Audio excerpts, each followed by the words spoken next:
stories in Alaska, and it's something that we covered on the TV show, is the story of Portlock. Has anyone ever heard of Portlock, Alaska, Port Chatham? There's a gentleman out here who's actually mounting an expedition. If you go to the vending hall, he's looking for people to sign up for his Portlock, Port Chatham expedition. So this is the story. In the 1920s, the town of Portlock was founded. It was a fishing village on the southern end of the Kenai Peninsula, which is in kind of south-central Alaska. And it was a fishing village, and they also had a cannery. So it really took off there for a while. But starting in the 1940s, a lot of weird stuff started happening around the town of Portlock. Hunters began to vanish. Soon after that, a mangled body of one of the hunters supposedly washed down the river into town. And another story involves a hunter who was out tracking a moose and came across giant human-like footprints that were 18 inches long. And a moose that had been shot was supposedly dragged off by something. So things started kind of ramping up and got scarier and scarier. And by the year 1949, the entire people in Portlock had had enough, and the entire village was abandoned. Everybody just left. The entire village cleaned out and left all their belongings because they felt like there was essentially a killer Sasquatch type creature on the loose that was picking off the local hunters and stuff. So these days Portlock is abandoned. This was a very old photo probably, but nowadays the village, there are remains of the village still there, the cannery and so forth. We talk about this during Missing in Alaska. It's a very isolated area. There's a town of Port Chatham kind of sprung up near there, but there are no roads. The only access to this particular area now is by boat or float plane or helicopters. That's the only way to get into this particular area. And I think Adam Davis is probably going to talk about this a little bit because he's been up there recently. But there's definitely a mystique surrounding this Portlock area. And it's also, it is, I guess, officially native land now. So you need, there's restricted access in terms of getting to this particular area.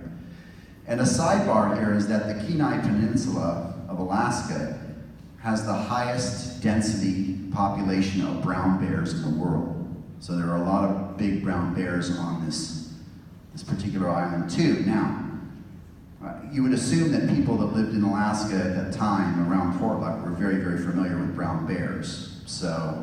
And brown bears do not typically leave 18-inch human-like footprints. We'll talk about that in a second.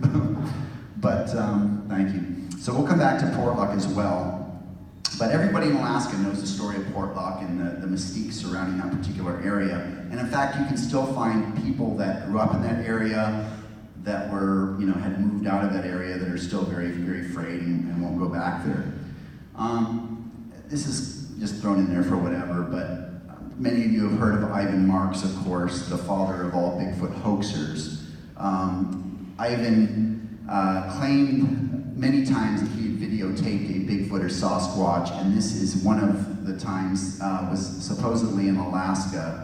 And I think this was featured in a film he did called Legend of Bigfoot or something like that. Some of you may have seen that. It's kind of a fictional documentary, mockumentary about a Bigfoot expedition up to Alaska. But according to Ivan, when his plane was taking off, his little brush plane was taking off from one location, they snapped this shot of a Sasquatch walking through the woods.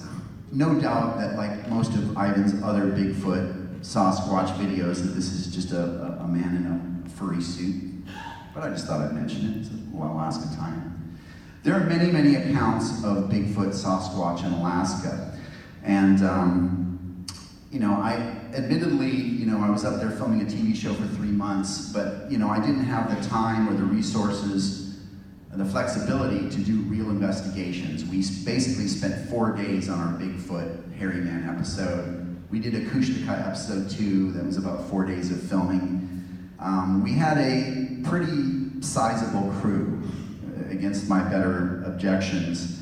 In fact, it seemed like every morning when we showed up to meet, there was a new person added to the TV crew. So it just we called it the peanut gallery, because as we were hiking through the woods, you've got producers and camera people and sound people, and so it is obviously, when people are out there, you guys know this, when we're out there filming a TV show about Bigfoot in a quote-unquote expedition, it's really kind of a for show. You know, we're there to shine a spotlight on the phenomenon, to raise awareness that yes, there are sightings in this area, but you can't legitimately do proper research when you're dragging, you know, TV crews through the woods. So what I'd like to do is mention some researchers in Alaska that really deserve the credit for all the years that they put into the work up there. But first I will mention that there are many, many sightings of Bigfoot in Alaska. This is one that's kind of interesting that happened years ago. This was written about in an Anchorage newspaper. Supposedly there was a Native American woman, I think she was Inuit or Yupik, that was out picking berries on the southwest part of Alaska near a town called Rampart. And she claimed that she was abducted by a family of Sasquatches, very similar to the Albert Ostman abduction. But according to this young Native lady, she was taken to their lair, which was in a cave, and held captive for several days. And when she got to this cave, there was a family unit of Sasquatches, but one of the juveniles was ill. According to her, it appeared to her that the Sasquatches were trying to get her to take care of or somehow nurture this ill juvenile Sasquatch, and that's the impression that she got. Kind of a far out story. You know, maybe they thought she had some kind of magic medicine or something like that, but just interesting. Now, while we were filming the episode, we did find one interesting footprint on a sandy bar, and we cast it and ultimately took it to the Anchorage Zoo and had it analyzed by a bear expert. And at first glance, it looked quite good. Primarily because we didn't see any claw marks. We saw the definitive 5 toes, but there were no claw marks in this sandbar. But ultimately it was determined that this was in fact a double-step bear track.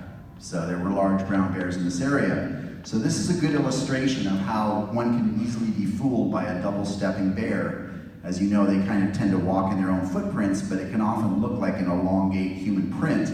If you look in the middle here, you can kind of see where the second foot kind of stepped over, and I guess it's the hind foot goes first, and then the forefoot.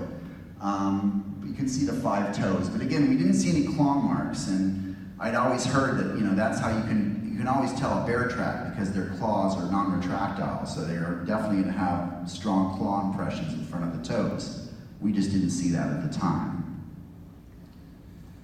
Okay, so obviously Alaska does have the most robust bear population in the world, so it's worth noting the differences between bears and Sasquatches, and I think no one did this more eloquently than John Bindernagel when he talked about, you know, it's pretty obvious there are differences. Okay, so what are the similarities? Well, they both stand upright.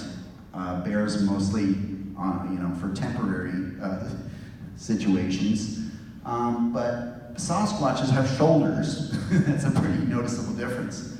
Bears, although they can be very large and imposing, and let's face it, I mean, some of the largest brown bears in the world, like Kodiak bears and so forth, can be like, you know, 10 feet tall and weigh, you know, 1,000 pounds or more, 1,500 pounds. So they're about the size and scale of a Sasquatch, but they just don't have shoulders. Also, they have very pronounced ears. It would be pretty hard to miss those very large, very noticeable ears, and also, of course, they have a long muzzle, whereas a Sasquatch is always described as having a flat face. Now, from a biological standpoint, it's worth pointing out that both Sasquatches and bears fill a almost identical biological niche, right? They're both opportunistic, generalized omnivores, and we know this from many, many accounts. We know that bears will eat pretty much anything. Salmon, berries, bugs, carrion, whatever. Well, Sasquatches have been observed throughout the thousands of documented accounts of Sasquatches eating. They have also been observed eating salmon, small animals, carrion, berries, and so forth. So it begs a very interesting question. How competitive are bears and Sasquatches in the wild? Well, I mean, we don't really know. We're speculating, right? But you would assume that they're territorial and avoid each other. I mean, if there are a number of bears in one area, are the Sasquatches going to avoid that area? and vice versa. But I think it bodes well in the big picture, it bodes well for the existence of the Sasquatch. Because if the habitat in Alaska can support tens of thousands of very large bears, that it could also potentially support a large population of Sasquatches, I would think. Okay, so this is the first research I'm going to talk about, probably the most